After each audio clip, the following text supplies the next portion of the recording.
Katy, thank you firstly for coming down to the office. I've been trying to get you on Winners Wednesday forever, and you've been avoiding me. Not avoiding me, but avoiding the conversation of coming on Winners Wednesday forever. What was so hard about coming on the show? Well, I felt like I needed to generate some sort of physical or some sort of achievement before I could actually validate, coming on. Right. Because just by purchasing properties, I felt like I wasn't really doing much. It was just like, anyone could do it. But to actually turn them around and actually getting them rented out and generating an income, yes, I felt that was more of a more important thing, yes, to implement the knowledge that you've actually taught us to make it into a successful business. I felt that would be more important. Right. So you wanted to just nail the success and then share it. Yeah. Okay. Now, when we met and when you joined the academy and came to the Property Investors Crash Course, you had got some property experience. I did, yeah. Tell me about that. Well, I've been a landlord for about 20 years now. Longer than I have been a landlord. I'm a bit older than you. So what? but you've been in property for 20 years. That's longer than I have. And we'll talk. I'd love to in a minute talk about what you did and stuff. No, tell me what you did first. Okay. So prior to even knowing who Samuel Leeds was, tell me everything. So before you, I came across a Robert Kiyosaki book. Accidentally. I was on holiday in another country, and the only English book that was there was Rich Dad Poor Dad, and well, obviously I thought that was just going to be like a storybook or something, but little did I know it actually changed my life. So it actually got me into property. And so what year was this? This was in 97.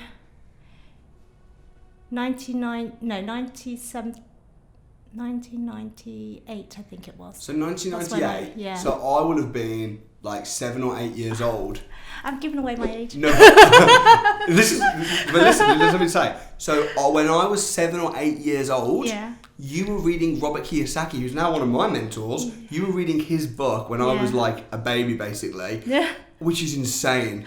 You do look a lot younger than... I'm not even going to try and do the math. Thank you. Okay, so you read that book and then you're like, I'm going to go into property. Yeah. Over those sort of like 15 years or so then, what did you manage to achieve in property? Well, it went quite slowly. It was like one after the other. When we had any extra equities in properties, we would like finance it. Yes. We would buy just like simple buy-to-let. We would do the BRR, buy, refurbish, refinance. At the time, we didn't actually know it was called BRR, but we thought, this is a good way of doing it and adding value, and then getting it refinanced. So you put some money into a property, and then you'd push the value up, you'd refurb it, or you'd wait, and then you just keep refinancing. Yeah, and whenever there was equity. Yeah. Yeah. And how many properties when we met did you own? I had 6, but then I stopped because Section 24 came in. I just didn't have enough knowledge, because all the others, it was kind of like accidental. I came across it. I was like, I found a really good cheap property. I did it up, and then I had, the value increased, and then I just got that refinanced. And so that's how I sort of like rolled around with it. But then with Section 24, the second stamp duty, everything just kind of like scared me a bit because I didn't have enough knowledge. But going back, a few months, since May, I came across one of your videos. Okay. And you were like talking about it and saying about Section 24, how to, overcome that, that sort of thing. And I was like, I was like, wow, this is like amazing. Why didn't I see this before? Because I didn't have enough knowledge, I actually stopped investing in property. Yeah. I got scared. Yeah. But you were making like a couple £1,000 a month profit. Yeah, but then, when Section 24 came in, it was like lots of because it hadn't actually come in, it kicked in yet. Yeah. But the thing is, it was kind of scary because no one actually knew what was going on, or how it's going to affect us, or how the tax was going to be, or whether we were able to claim, because obviously I was refinancing them. Yeah. So you're highly leveraged. Yeah, I was, because as you say, if you can leverage, then why not? If you could use the bank's money to help you make money, why not? But then you wanted to know how to protect yourself against Section 24. Yeah. And also as well, your properties when we met, whilst you were making a couple of grand, they were under threat with Section 24. Yeah. And there were single lets, and you were thinking, this is very slow. Yeah. Right. Because I never heard of, I never knew what HMO was. Yes. Until I saw your videos. Right. And then after watching your videos, I was like, wow, this is amazing. Yeah. And I was like binge watching all your videos, like constantly. But when we met though, you were already successful, but not like really successful. No. But you were doing well, you had experience, but you wanted to take things to a whole new level. So. But not at that level that I wanted to be at. Yes. Yeah. Yes. So you came to the crash course. Yeah. How was that? That was amazing. Actually, before the crash, what happened was that I tried to get onto your crash course. Yeah. But they were always overbooked. Yes. And sold out. They were sold out. Yeah.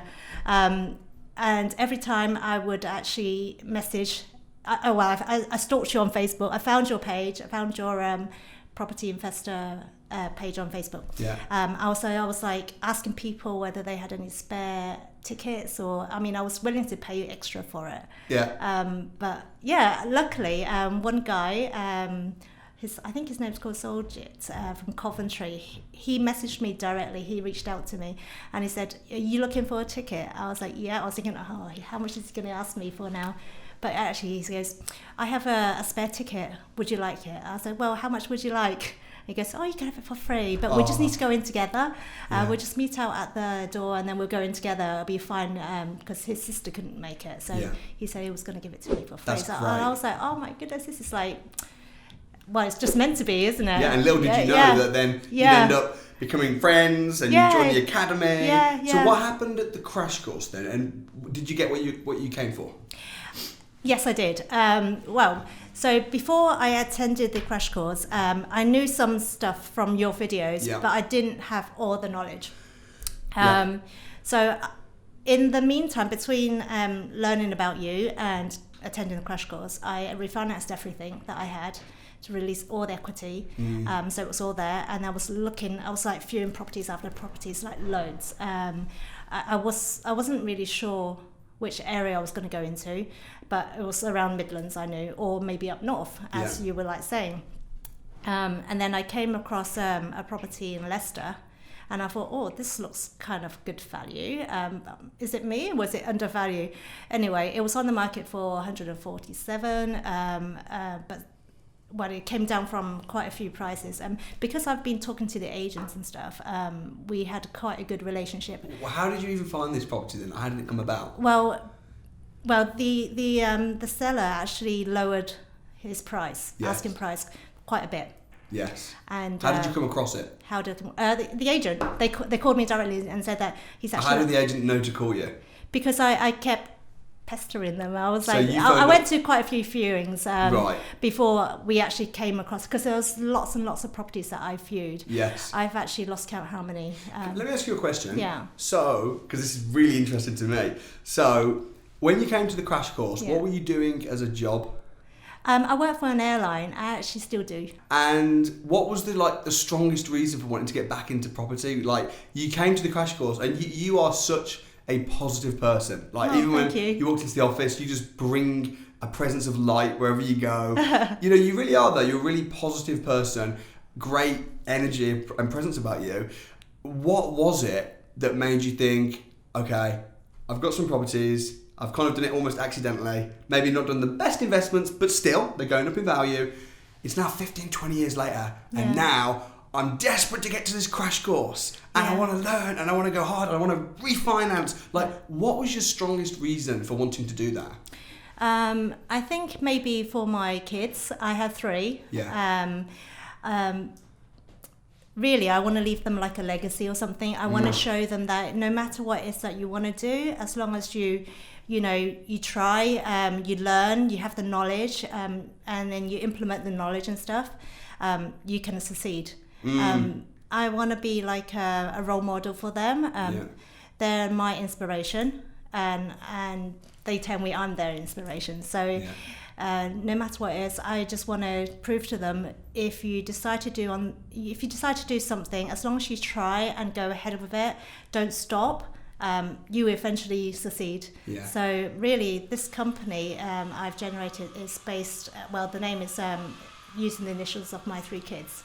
Okay. KCM. KCM. Yeah, Kirsty, Chloe and Matthew. Right. So hopefully this will be the start of a legacy for them in the future. Yeah, I and love that. For the future. I love that. That's so powerful. But a lot of people, I mean, on the academy, you're on the academy, are doing property because they want to be role models to their kids. Yeah. And I think that's a really great. I can relate to that as a dad as well. Yeah, of course. So fast forward, and then we're going to go through the story of how it happened. You said about you booking. Did you book any viewings on the crash course? I did. How many? Did you remember how many you booked? I can't remember now because a lot of things has happened since then. But you booked multiple viewings. Yeah. Because that's what happens on the crash course. You actually pick up the phone, right? Yeah. Okay. I was okay with that. You're okay with that? Yeah. Okay, so you booked lots of things at the crash course. Yeah. You started calling lots of agents. You decided you want to go hard. You joined the academy. I did. Why did you join the academy? Because I felt like knowledge is the key. Yes. Like I was saying before, where when I purchased the property in Leicester, I thought that was going to be a good HMO, but I didn't have enough knowledge. I thought, it's a 2-bedroom, I can change it into a 3-bedroom or maybe a 4 or, whatever. But then I didn't realise there was an ask of 4. I never knew about that. So, so knowledge is the key. What do you think of this saying? You can either pay for mistakes or pay for education. Yeah, I totally believe in that. I think education is very important, and how you actually take that education and implement it is also another factor. Yeah. You can go through lots of trouble, lots of problems and errors, but the thing is, it'll be cheaper if you got it right in the first place. Yeah, for sure. Okay, so after going on the crash course and after joining the academy, you've now got 4 properties, and they're very good properties, and they're renting out now, and they're lucrative. How much money on those 4 properties are you now making per month? So what I purchased 4 properties. 3 out of the 4 have been rented out, and when the final one, the 4th one is almost done. It's on the market now. There's talks of having it all being rented out by an organisation. Okay, cool. At the full asking price.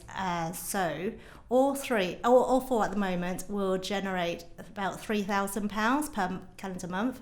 And because I'm actually doing the furniture leasing option, to save on the tax, so it's more tax efficient. Yeah. After the 3 years, it will generate about £4,000. Great. So for the first few years, you're going to be paying a monthly fee for all of the furniture, which means that you don't have to shell out on furniture, and it's going to save you tax. Yeah. But once that's paid for, you'll be making £4,000. Is that profit? That is, yes. That's profit per month off of 4 houses, which is kind of the goal for HMOs, which is to make £1,000 a month per house. Yeah, that's exactly why I went into HMOs. Yes. Because of the good cash flow. I've been posting it on Facebooks and Instagrams. Yeah. And I've actually kept track of the BRR project. Yes. So hopefully some of that would help some people. Yeah. Because I'm trying to, encourage more people to go into properties so that they have a passive income. Yes. As opposed to just the normal. I mean, you can have your job. Yeah.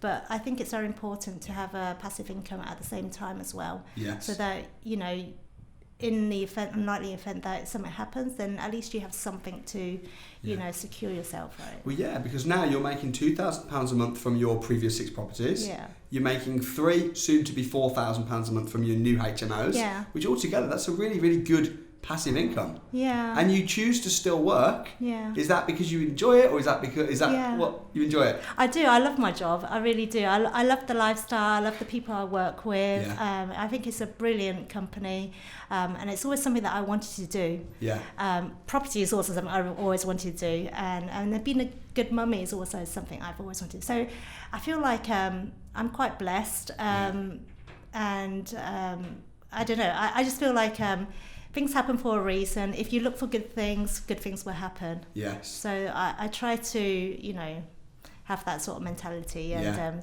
hopefully that. Do you know what I'm really pleased with about what you've done is you've got previous property experience, so you know how to be a landlord, and when we met, you knew the basics. But then you learned HMO, which is renting properties out by the room. Yes. You also learned buy, refurbish, refinance, and how to push those up, which you've done accidentally in the past. Yes. And then you combined these two strategies. Yeah. So I don't mean to put you on the spot, but I'd love to have a bit of a case study of some of the projects, because I've seen the photos on Facebook, you with your hard hat, going down, they've been refurbed. Give me some figures. Give me the juiciest, which one was the juiciest project?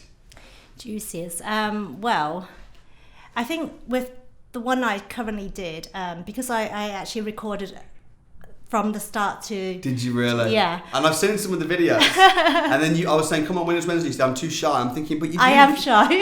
I'm very camera shy. So give me the figures of the one that you documented then. Yeah. How much did you buy it for?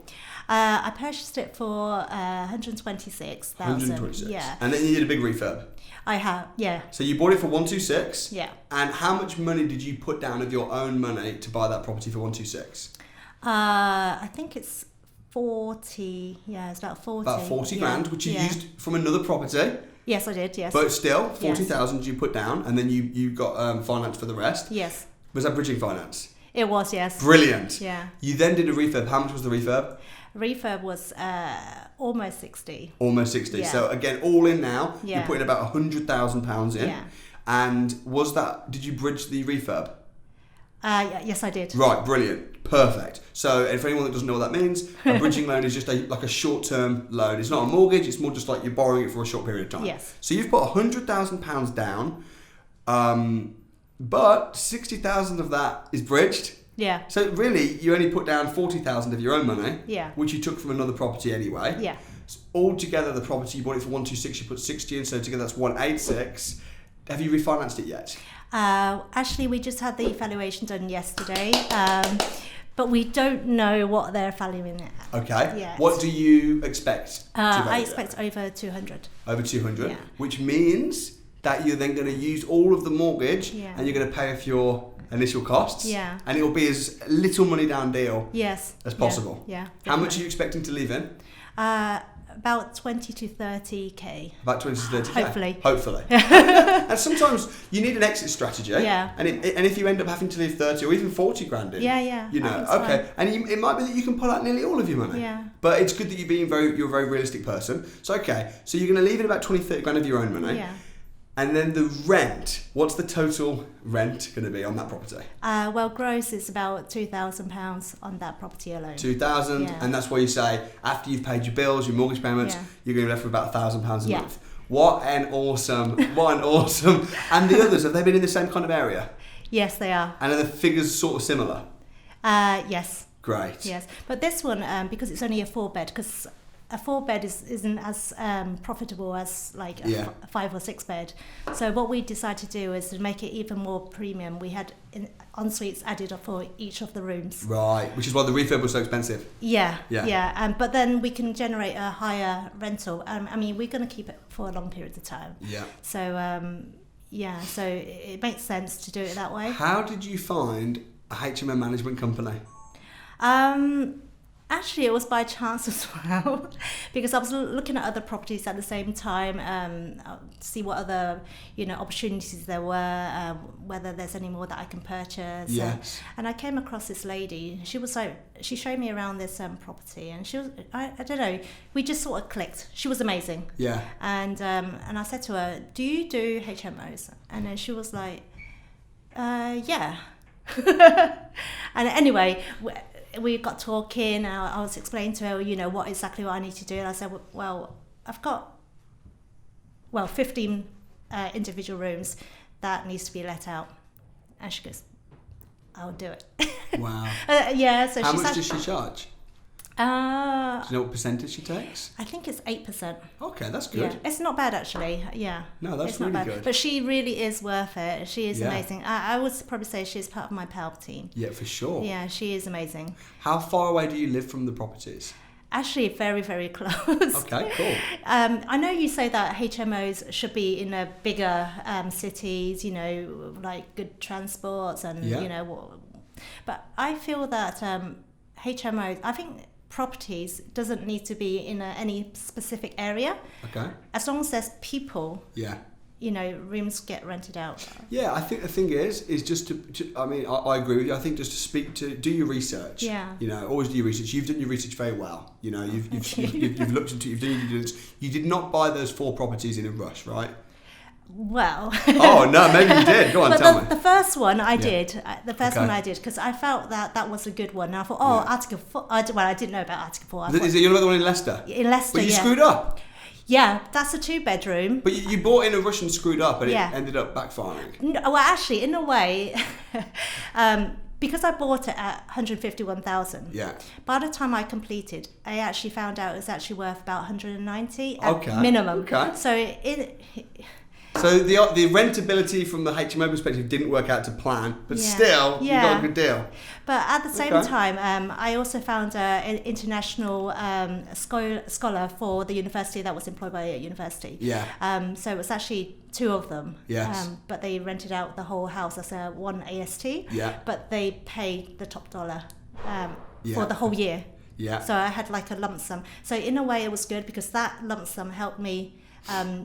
With the other projects, which was... That makes sense. Yeah. I think with property, you can always make money in property. Yeah. But it's just a case of the pie is big enough to split it in different ways, but the more knowledge you have to split the pie right, you know, like for instance, you found out there was Article 4 and you couldn't rent it out, which is a pain, but because you'd bought so well and you bought it cheap, you're okay. Yeah, so 2 years later, I can actually refinance that and pull out a chunk of it out. Yeah. And then, well, I can roll that through to another property now. Yes. No, that makes sense. I mean, you've done remarkably well. It was an error. But then again, you know, as long as you find a solution, I think, because you're always going to encounter problems and errors and brick walls. But as long as you don't stop, as long as you try to find a solution or try to go around it, I think at the end of the day you'll be fine. There always is a solution. Yeah. And I teach this on training and talk about finding solutions. What has it been like going through my training programs? Actually, I loved it because I love the energy. I love the atmosphere. I love the community. Because if there's something that I wasn't sure of, I would ask. I would ask on, you know, Facebook or all the groups, all sorts, or even directly ask you guys, like Alistair or Russell, that sort of thing. And I always find an answer or a solution, even if it's not what I was looking for. But still, it's a solution, right? And then we could just work around that. And on the academy, what was your favourite training program? Favourite? I don't know, because I found that each one had its own benefits, and each one. I mean, the deal sourcing, that was kind of, is that DFE, right? Deal selling masterclass? Yeah. Deal finding extravaganza? Yeah, that one. Okay, deal finding extravaganza. Yes, deal finding extravaganza. Yes, that one was very good because I thought, that sounds like amazing. It's something that I probably would look to do, like deal sourcing in the future, maybe, because I do come across a lot of good deals. Yes. Sometimes I can't take them all myself. So it would be good to be able to sell them on for a fee. Because in the past, I used to, for example, I come across a good deal, and I can't take everything because, you know, money's like... Yeah. You can't buy everything. Limited, right? Exactly. So sometimes I do actually offer it to my friends and family. So this is a really good deal. If you do it, you're definitely going to make money. And I used to just give it to them for free. I didn't realise deal sorting was a business. Yes. But actually, it can be quite a massive business, isn't it? It's very lucrative. It might not be passive, but it is massive. Yeah, I like that. But it's good to have like two, you know, you have active income here, which might be through deal sourcing or through a career, if you enjoy your career. And then you've got investing over here, which is passive. And to do the two together is great. So you mentioned at the start of this conversation that you were really stressed out about Section 24, which is basically a new tax change that came in. Did you find the answers you were looking for and how to get around that with your 4 previous properties after joining the academy? Yes, I did, because I wasn't... Well, actually, I got it from your videos. Okay. Section 24 videos? Yes. So how did you get around the problem? So I opened a limited company. Yes. And then I just purchased properties in that limited company. Yes. Yeah. So basically, any properties in the future, it'll be safeguarded, because obviously the interest is you can deduct that as an expenditure. Yes. Which is brilliant. If you buy through a company. Yeah, if you buy through a company. Yes, yeah, which you set up. Yeah, I did. And you named it after your 3 kids. Yeah. Which is great. Yeah. So what is the plan now then? What's the plan throughout 2020? 2020, because I have a few angel investors down the pipeline, so I'll probably be able to maybe take on their offer, and then we'll probably do some flips, maybe even to convert some more HMOs.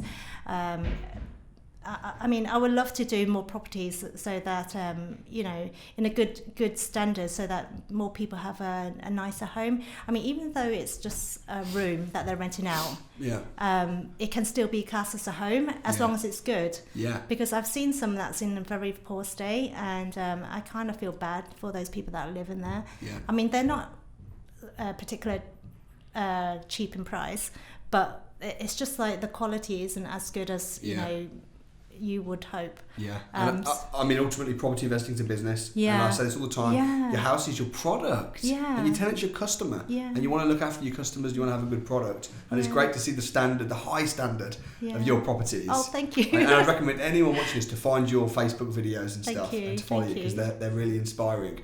Why do you feel the need to try and inspire others and share your story? I mean, I know the reason you came on Winners Wednesday, you didn't want to come on, but you came on because you felt that, I think I'm right in saying this, you felt that you almost had a duty, a responsibility. You've been successful, we've trained you and it's been very fruitful, and you felt like you had an obligation to share that on, to inspire, educate and teach others. Yeah. Where does that passion to help other people, where does that come from?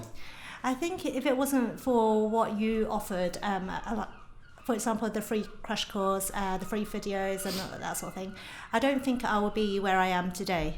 I wouldn't have that knowledge. I wouldn't be able to, progress further. I'll still be behind that brick wall, trying to, just sitting there, not progressing or learning or do anything. But because of what I found from your videos and what I learned from your videos and from your courses, it sort of inspired me to look further, to learn more, to do more. And if it wasn't for your information, I wouldn't be where I am. So I'm hoping that by sharing my story, it can help other people and inspire them to do more. Because, if you believe you can do it, you can do it. Yeah. So right. I think it's so true, and a lot of success, I think, is down to, yes, the information, but also it's down to the person and the mindset. You need to implement it. And the mindset of the person. And one of the things that we try and do, and I don't know if you can back me up on this, but is at our training programs we try and combine even at the crash course and on the academy, the information, but also with the implementation, and get people, I don't call it a seminar, I call it a doinar. Yeah. It's like, do it now. Yeah. What do you think? Sometimes it's like you need to get out of your comfort zone. Yeah. For example, I'm really shy in front of cameras and stuff. I'm okay talking to you one-to-one, but in front of cameras, I am very shy. My words get tangled up, as probably guys would know. Not at all, you're great, you're doing a great job. But I'm trying to get out of that comfort zone, so I'm actually pushing myself to record myself talking in front of the camera and then posting it on the social media. I kind of find that very difficult. It's very tough for me. I am quite a shy person naturally. But you know what, that's so good, because what's one of the rules on the crash course? Get comfortable being uncomfortable. There we go. Because a lot of people, you might be okay ringing agents. You're good at that. I've seen you. I mean, one-to-one I'm okay, as I said. But some people though, at the crash course, their hands are shaking because they don't want to call the agent. Yeah. And that's why it's like, get comfortable being uncomfortable. You just gotta do it. It gets easier. I mean, the more you do it, the easier it becomes. Yeah. So it's a matter of actually taking action and not giving up. Yeah. Because obviously I'm here today, but it's not easy. But it's getting easier. Yeah. And also, but you're a great person to talk to. So. Oh, thank you. Well, I try. I try and bring the best out in people. I think property is a very good investment generally as well. Yeah. So I think that teaching people, I mean, it's quite a safe bet. Yeah. Because ultimately, a property will probably outlive a person. Definitely. And I know that even before we even met, you were being successful in property, but probably just leaving money on the table, not investing as smart as you could have done. Yeah. What advice would you give to someone that was thinking about taking the plunge or thinking about coming down to a property investor's crash course? I think just go for it. Get yourself educated. But once you are educated, use that knowledge, implement it.